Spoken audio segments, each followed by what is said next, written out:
Hello दोस्तों, स्वागत है आपका आज की इस नई वीडियो में। आप देख रहे हैं आपका अपना यूट्यूब चैनल स्टडीफाई। तो दोस्तों, आज की इस वीडियो में आपको हम कक्षा 11वीं का बेसलाइन आकलन 2022-23 विषय राजनीति शास्त्र का पेपर, साथ ही साथ इनके आंसर आज की इस वीडियो के माध्यम से हम आपको बताने वाले हैं। तो दोस्तों, वीडियो को स्टार्ट करने से पहले यदि आप हमारे चैनल पर नए हो तो आपको वीडियो के नीचे लाल कलर का सब्सक्राइब का बटन दिख रहा होगा, तो आपको उसको दबा देना है। तो जिससे होगा कि हम जब भी किसी और भी पेपर के आंसर की वीडियो अपलोड करते हैं तो उसकी नोटिफिकेशन आपको आपके मोबाइल में सबसे पहले मिल जाएगी। चलिए हम देखते हैं इसके प्रश्न, साथ ही साथ इनके आंसर। इसके बाद है प्रश्न 1, सही विकल्प चुनकर लिखिए जिसमें कहे सरकार पर सबसे प्रभावशाली नियंत्रण किसका होता है। इसका आंसर है संविधान। इसके बाद है ख, भारतीय संविधान के दर्शन का प्रमुख तत्व है। इसका आंसर आ जाएगा उपरोक्त सभी। इसके बाद हम बढ़ते अगले प्रश्न की ओर। इसके बाद है प्रश्न 2, रिक्त स्थानों को भरिए जिसमें कहे संविधान सभा में उद्देश्य प्रस्ताव रिक्त स्थान ने प्रस्तुत किया। इसका आंसर है पंडित जवाहरलाल नेहरू। इसके बाद है ख, 1947 के जापानी संविधान को साधारण बोलचाल की भाषा में रिक्त स्थान संविधान कहा जाता है। इसका आंसर है शांति।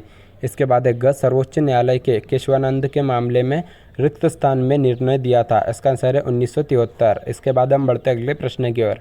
इसके बाद प्रश्न 3, सही जोड़ी बनाइए। तो इसमें क है अमेरिकी संविधान। इसका आंसर है वेंकट चलैया। इसके बाद है ख, संविधान समीक्षा आयोग। इसका आंसर है 18वीं शताब्दी के उत्तरार्ध। इसके बाद है ग, मानव अधिकार दिवस। इसका आंसर है समता के अधिकार द्वारा। इसके बाद है घ, छुआछूत की समाप्ति। इसका आंसर है 10 दिसंबर। इसके बाद है च, दिनेश गोस्वामी समिति। इसका आंसर है 1989। इसके बाद है छ, गठबंधन सरकार। इसका आंसर है मई 1990। तो दोस्तों, आप ये सही जोड़ियों के आंसर वीडियो को रुककर नोट कर लीजिए। इसके बाद हम बढ़ते अगले प्रश्न की ओर। इसके बाद है प्रश्न 4, एक शब्द या एक वाक्य में उत्तर दीजिए जिसमें कहे मोतीलाल नेहरू द्वारा संविधान सभा की मांग कब की गई थी। इसका आंसर है 1924। इसके बाद है ख, संविधान सभा में प्रमुख रूप से कुल कितनी समितियां थी। इसका आंसर है 15। इसके बाद है ग, किस संवैधानिक संशोधन द्वारा मताधिकार की आयु 21 से घटाकर 18 वर्ष की गई। इसका आंसर है 61वें। इसके बाद है घ, राष्ट्रीय मानव अधिकार आयोग का गठन किस वर्ष किया गया। इसका आंसर है 1993 में। इसके बाद हम बढ़ते अगले प्रश्न की ओर।